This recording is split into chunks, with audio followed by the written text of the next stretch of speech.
गुजरात में 6 नगर निगमों में हुए चुनाव में बीजेपी की शानदार जीत, आम आदमी पार्टी का भी बेहतर प्रदर्शन। जामनगर नगर निगम की 64 सीटों के लिए काउंटिंग पूरी, बीजेपी ने 50 सीटें जीती, कांग्रेस को मिली 11 सीटें। राजकोट में बीजेपी ने 68 सीटों के साथ बड़ी जीत हासिल की, कांग्रेस 4 सीटों पर सिमटी। सूरत में आम आदमी पार्टी को 27 सीटें मिली, कांग्रेस का खाता भी नहीं खुला, बीजेपी के खाते में 93 सीटें आई। वडोदरा की 76 में से बीजेपी के पास 69 सीटें, कांग्रेस केवल 7 सीटें जीती। भावनगर नगर निगम में बीजेपी ने 52 में से 44 सीटें जीती, कांग्रेस के खाते में सिर्फ 8 सीटें आईं। गुजरात में जीत को लेकर प्रधानमंत्री ने जनता का शुक्रिया अदा किया, कहा विकास और गुड गवर्नेंस वाली राजनीति के साथ है जनता। गृहमंत्री अमित शाह ने कहा इस विकास यात्रा की शुरुआत प्रधानमंत्री मोदी के नेतृत्व में हुई थी। अमित शाह ने कहा बीजेपी ने जितनी सीटों पर चुनाव लड़ा उनमें 85% सीटें जीती, कांग्रेस को मिली करारी हार। गुजरात में बहुमत पर राष्ट्रीय अध्यक्ष जेपी नड्डा ने आभार जताया, कार्यकर्ताओं को धन्यवाद कहा। सूरत में शानदार प्रदर्शन के बाद आम आदमी पार्टी के कार्यकर्ताओं ने आतिशबाजी की, बीजेपी को मिली 93 सीटें। जीत पर अरविंद केजरीवाल ने गुजरात की जनता का शुक्रिया अदा किया, 26 फरवरी को सूरत में रोड शो करेंगे। गुजरात निकाय चुनाव में ओवैसी की पार्टी का भी अच्छा प्रदर्शन, रात 9 बजे तक अहमदाबाद में 7 सीटें जीती।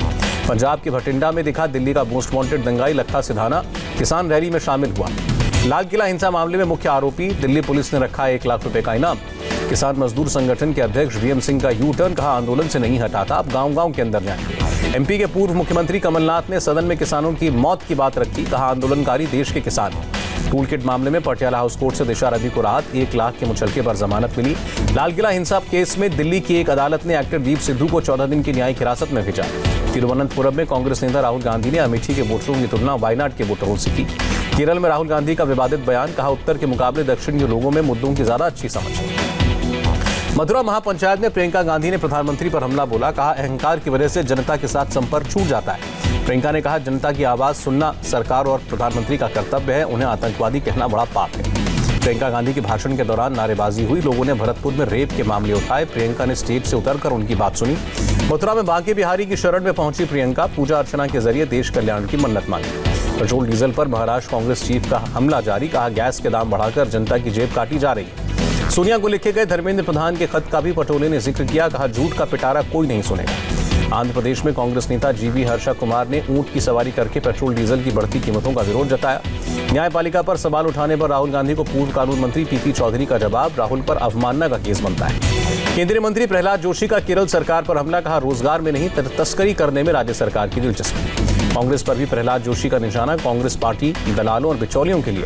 आईआईटी खड़गपुर के 66वें दीक्षांत समारोह को प्रधानमंत्री मोदी ने किया संबोधित, कामयाबी के लिए मंत्र दिए। प्रधानमंत्री मोदी ने स्वास्थ्य क्षेत्र में बजट घोषणाओं पर वेबिनार को संबोधित किया, बोले हेल्थ सेक्टर को अभूतपूर्व बजट दिया गया। इंडियन आर्मी को 118 अर्जुन मार्क 1A टैंक मिलेंगे, रक्षा मंत्रालय ने खरीद प्रस्ताव पर मुहर लगाई। इंडियन आर्मी ने 27 बख्तरबंद गाड़ियों का ऑर्डर दिया, हाई ऑल्टीट्यूड इलाके में हो सकेंगे इस्तेमाल। गुजरात में केवड़िया में संयुक्त कमांडर कॉन्फ्रेंस होगी, भारतीय सेना, वायुसेना और नौसेना के कमांडर्स शामिल होंगे। 4 से 6 मार्च तक होगी सेना की कॉन्फ्रेंस, 6 मार्च को प्रधानमंत्री मोदी कमांडरों को संबोधित करेंगे। इस एंगेजमेंट पर आईटीबीपी के डीजी का बयान, समझौते के मुताबिक आर्मी पीछे आएगी लेकिन सभी पोस्ट पर आईटीबीपी जवानों की तैनाती रहेगी। श्रीनगर के 15 कोर बैटल स्कूल में सैनिकों की ट्रेनिंग जारी, सैनिकों को किसी भी किस्म के ऑपरेशन के लिए तैयार किया जा रहा है। मानवाधिकार परिषद में गरजे विदेश मंत्री जयशंकर, बोले आतंकवाद मानवता के खिलाफ अपराध। एस जयशंकर ने वैक्सीन मैत्री अभियान का मुद्दा उठाया, कहा 70 से ज्यादा देशों को कोरोना वैक्सीन भारत भेज रहा है। मुंबई के टैक्सीमैन यूनियन का बयान, कहा किराया बढ़ाकर ही घाटे को पूरा कर सकते हैं। मुंबई में टैक्सी ड्राइवरों ने किराया बढ़ाने पर चिंता जताई, कहा लोग और कम टैक्सी का इस्तेमाल करने लगेंगे। चमोली के ऋषिगंगा में जवानों ने पेड़ों को हटाकर झील का मुहाना बड़ा किया, आपदा के बाद बनी थी झील। भीमा कोरेगांव केस में वरवरा राव को मेडिकल आधार पर 6 महीने के लिए जमानत मिली। ममता बनर्जी की भतीजे अभिषेक की पत्नी रोजेरा से सीबीआई ने आज पूछताछ की, कोल स्कैम मामले में 1.5 घंटे तक सवाल जवाब हुए। सूत्रों के मुताबिक अभिषेक बनर्जी की पत्नी के जवाबों से संतुष्ट नहीं है सीबीआई, दोबारा नोटिस दिया जा सकता है। छत्तीसगढ़ में हेलीकॉप्टर में वेडिंग फोटोशूट को लेकर हंगामा, कांग्रेस ने वीवीआईपी की सुरक्षा में सेंध का आरोप लगाया। छत्तीसगढ़ के नारायणपुर में आईटीबीपी ने बरामद किए 2 एक्सप्लोजिव डिवाइसेज, एक प्रेशर कुकर बम भी शामिल। कर्नाटक के चिकबलपुर में खदान में विस्फोट, हादसे में 6 लोगों की मौत। पंजाब के 22 जिलों में मिनी एम्बुलेंस तैनात, राज्य के हेल्थ मिनिस्टर बलबीर सिंह ने दिखाई हरी झंडी। मॉरिशस में एस जयशंकर ने नए इंडियन हाई कमीशन का उद्घाटन किया। यूपी के कुशीनगर अंतर्राष्ट्रीय एयरपोर्ट को उड़ान के लिए मिला लाइसेंस। दादरा नगर हवेली के सांसद मोहन देलकर की पोस्टमार्टम रिपोर्ट आई। सुसाइड नोट में देलकर ने कुछ नेताओं और प्रशासनिक अधिकारियों को जिम्मेदार ठहराया। 2016 में रेस्टोरेंट में फायरिंग का मामला, गैंगस्टर रवि पुजारी को 9 मार्च तक पुलिस हिरासत में लिया गया। पीडीपी लीडर वाहिद पारा की जमानत याचिका खारिज, आतंकियों को मदद पहुंचाने के सबूत मिले। देश में अब तक 1 करोड़ 17 लाख से ज्यादा लोगों को वैक्सीन लगी। देश में 1.5 लाख से कम एक्टिव मामले। देश में ब्रिटेन वाले स्ट्रेन की 187 मामले, दक्षिण अफ्रीका वाले स्ट्रेन के 6 मरीज कंफर्म। अफ्रीकी देशों के लिए स्वदेशी कोवैक्सीन की सप्लाई शुरू की गई। दिल्ली में कोरोना के 145 नए केस आए, 24 घंटे में 2 की मौत। दिल्ली में कोरोना केसेस घटने पर गृह मंत्रालय का निर्देश, दिल्ली कैंट का कोविड सेंटर बंद होगा। महाराष्ट्र में कोरोना का कहर जारी, पिछले 24 घंटे में 6218 नए केस, 51 मौतें। महाराष्ट्र के औरंगाबाद में मंगलवार रात से 2 हफ्ते का नाइट कर्फ्यू। यूपी में कोरोना के 108 नए मरीज मिले, 24 घंटे में 202 मरीज ठीक हुए। पंजाब सरकार का ऐलान, 1 मार्च से इंदौर में 100 और खुली जगह में 200 से ज्यादा लोगों की भीड़ जमा नहीं होगी। पंजाब में रोजाना 30,000 लोगों के टेस्ट होंगे। एमपी के होशंगाबाद में महादेव मेला और रामजी बाबा मेला नहीं लगेगा, कोरोना केस बढ़ने से प्रशासन का आदेश। एमपी के भोपाल में प्रदर्शन और रैलियों को अगले आदेश तक इजाजत नहीं। केरल के मुख्यमंत्री ने लिखा प्रधानमंत्री मोदी को खत, कोरोना रेस्ट्रिक्शंस को लेकर कर्नाटक सरकार के फैसले का विरोध जताया। कर्नाटक के हेल्थ मिनिस्टर की सफाई, कहा केरल से आने जाने को लेकर मनाही नहीं है, RT-PCR रिपोर्ट देनी होगी। दुनिया में कोरोना के 11 करोड़ 23 लाख से ज्यादा मामले, मौतों का आंकड़ा 25 लाख के करीब। ब्रिटेन की एक रिपोर्ट ने बड़ा दावा, फाइजर वैक्सीन लगाने के बाद नए केसेस में 70% तक कमी आई।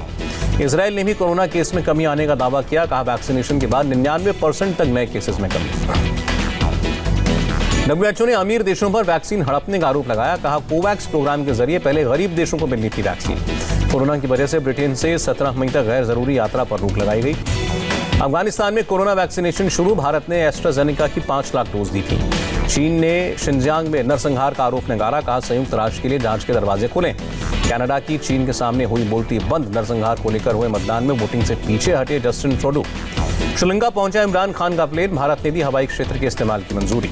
अमेरिका ने म्यांमार की सीमा सेना पर फिर की कार्रवाई, 2 और सैन्य लीडरों पर प्रतिबंध। जॉर्जिया में मुख्य विपक्षी नेता की गिरफ्तारी, पार्टी दफ्तर में जबरन घुसकर पुलिस ने अरेस्ट किया। संयुक्त राष्ट्र शर्तों के साथ ईरान के परमाणु प्रोग्राम का निरीक्षण कर सकेगा, ईरान की संसद में कानून पास। अफगानिस्तान में 2019 के मुकाबले 2020 में 15% कम नागरिकों की मौत, हिंसा में घायल होने वाले लोगों की भी तादाद कम। नेपाल में प्रधानमंत्री केपी शर्मा ओली पर चला सुप्रीम कोर्ट का डंडा, भंग की गई संसद को 13 दिन में बहाल करने का आदेश।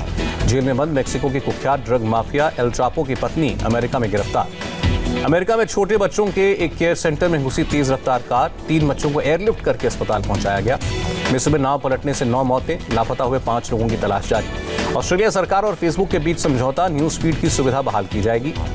विशाखापट्टनम में नौसेना के लिए 5 जहाज बनाएगा हिंदुस्तान शिपयार्ड, तुर्की की कंपनी से ली जाएगी मदद। अब अमेजॉन इंडिया की डिलीवरी इलेक्ट्रिक गाड़ियों से होगी। उत्तर प्रदेश को लेकर रिलायंस का बड़ा ऐलान, $950 मिलियन के डेटा सेंटर खोलने की तैयारी।